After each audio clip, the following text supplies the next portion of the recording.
மத்தேயு 15:23-24 அவளுக்கு பிரதியுத்தரமாக அவர் ஒரு வார்த்தையும் சொல்லவில்லை. அப்பொழுது அவருடைய சீஷர்கள் வந்து, இவள் நம்மை பின்தொடர்ந்து கூப்பிடுகிறாளே, இவளை அனுப்பிவிடும் என்று அவரை வேண்டிக் கொண்டார்கள். அதற்கு அவர், காணாமல் போன ஆடுகளாகிய இஸ்ரவேல் வீட்டாரிடத்திற்கு அனுப்பப்பட்டேனே அன்றி மற்றபடி அல்ல என்றார். அவள் வந்து, ஆண்டவரே, எனக்கு உதவி செய்யும் என்று அவரை பணிந்து கொண்டாள். அவர் அவளை நோக்கி, பிள்ளைகளின் அப்பத்தை எடுத்து நாய்க்குட்டிகளுக்கு போடுகிறது நல்லதல்ல என்றார். அதற்கு அவள், மெய்தான் ஆண்டவரே, ஆகிலும் நாய்க்குட்டிகள் தங்கள் எஜமான்களின் மேஜையிலிருந்து விழும் துணிக்கைகளை தின்னுமே என்றாள். இயேசு அவளுக்கு பிரதியுத்தரமாக, ஸ்ரீயே, உன் விசுவாசம் பெரிது, நீ விரும்புகிறபடி உனக்கு ஆக கடவுது என்றார். அந்நேரமே அவள் மகள் ஆரோக்கியம் ஆனாள். இங்க ஒரு ஃபார்முலா இருக்கிறதை நான் கண்டுகொண்டேன். ஒரு படிகள், ஆண்டவரிடத்திலிருந்து ஒரு விஷயத்தை பெற்றுக்கொள்வதற்கு, கேட்டு பெற்றுக்கொள்வதற்கான படிகள், வழிமுறைகள், சூத்திரம் இந்த இடத்துல எழுதப்பட்டிருப்பதை நான் கண்டுகொண்டேன். அவள் ஒரு உடன்படிக்கைக்குள்ளே வராதவள், ஆண்டவர் தேவன் அற்றவள். ஆண்டவரை வந்து கூப்பிடுறா, அவரை பத்தி தெரியாம அறியாம வந்து கூப்பிடுறா,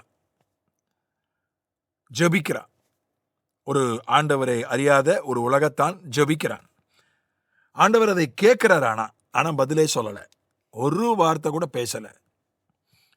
ஆண்டவர் மௌனமா இருக்கிறது ரொம்ப அபூர்வமான ஒரு செயல்.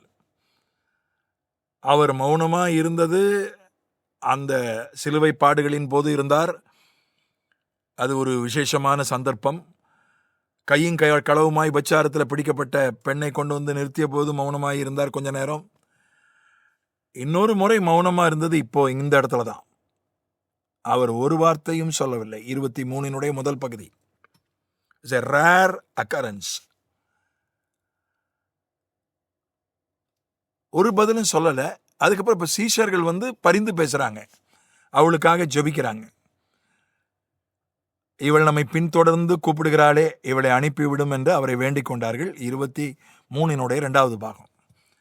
அதுக்கப்புறம் ஆண்டவர் சொல்றாரு, நான் வந்து இந்த 3 வருஷ ஊழியம் யூதர்களுக்கு மட்டும்தான்ப்பா, இவ கானானிய பெண், இவளுக்கு நான் ஊழியம் செய்ய முடியாதுன்றார்.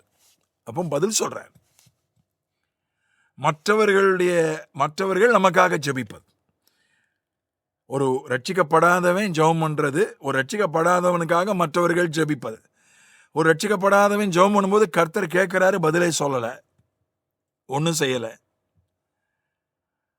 அப்புறம் 2வது படி, ரட்சிக்கப்படாதவனுக்காக தேவ பிள்ளைகள் ஜெபிக்கிறாங்க.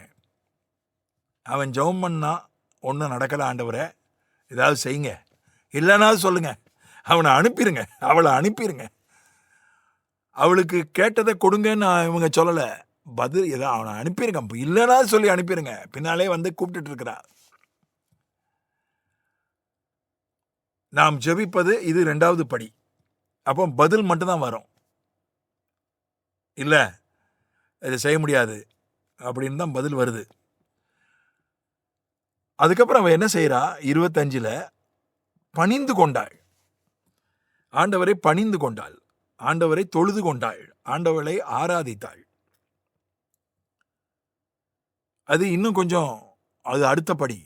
ஆண்டவரை ஆராதிப்பது, ஆண்டவரை ஆராதிப்பது என்றாலே அது ஒரு ரட்சிப்பினுடைய ஒரு பகுதி தான். ஏன்னா ரோமர் 10ஆம் அதிகாரம் தான் ரட்சிப்பை பற்றி, ரட்சிப்பின் பல பல நுணுக்கங்களை சொல்லுகின்ற ஒரு அதிகாரம் ரோமர் 10. அவரை தொழுது கொள்ளுகிறவன், தம்மை தொழுது கொள்ளுகிற எல்லாருக்கும், யூதன் என்றும் கிரேக்கன் என்றும் வித்தியாசமே இல்லை, தம்மை தொழுது கொள்ளுகிற யாவருக்கும் அவர் ஐஸ்வர்ய சம்பனராயிருக்கிறார். இப்போ வந்து அவ தொழுது கொள்றா. இன்னும் ரட்சிப்பின் முழு அனுபவத்துக்குள்ள வரல, ரட்சிப்பை நோக்கி ஒரு படி எடுத்து வைக்கிறார். இப்பதான் ஒரு அடி எடுத்து வைக்கிறார், தொழுது கொள்கிறாள். இப்போ யூதன் என்றும் கிரேக்கன் என்றும் வித்தியாசமே இல்லை, தம்மை தொழுது கொள்கிற யாவருக்கும் ஐஸ்வர்ய சம்பன்னர். இப்போ சொல்றாரு, இப்போ நான் முதல்ல சொல்லிட்டார், அந்த பதில் இவளுக்கு புரியல, விளக்கம் சொல்றார். பதிலுக்கு இப்போ விளக்கம் சொல்றார். யூதர்கள்லாம் பிள்ளைகள் பழைய உடன்படிக்கைப்படி, இன்னும் புதிய, நான் ரத்தம் சிந்தன பிறகுதான் புதிய ஏற்பாடு நடைமுறைக்கு வரும். இப்போ பழைய ஏற்பாடு தான் இப்போ நடைமுறையில் இருக்கு.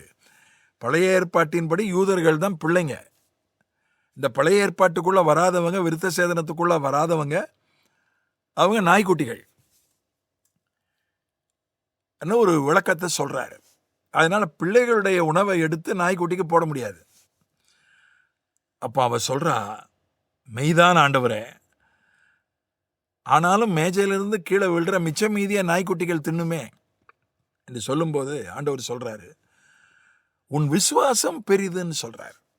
இப்பதான் ரட்சிப்புக்குள்ள வராவா, உன் விசுவாசம் பெரிது என்று சொல்லி, நீ விரும்புகிறபடியே உனக்கு ஆக கடவுது என்றார். அந்நேரமே அவள் மகள் ஆரோக்கியமானாள். ஜெபிப்பது, மற்றவர்கள் நமக்காக ஜெபிப்பது, அதுக்கு அடுத்தபடி ஆண்டவரை தொழுது கொள்வது, அதுக்கு அடுத்தபடி ஆண்டவரை விசுவாசிப்பது. இந்த விசுவாசம்தான் ஆண்டவரை செயல்பட வைக்கிறது. உன் விசுவாசம் பெரிதுன்னு சொன்னார். நீ உன் ஜெபம் பெரிதுன்னு சொல்லல. ஜெபம் அவசியம். விசுவாசம்தான் நான் வந்து சேர வேண்டிய இடம்.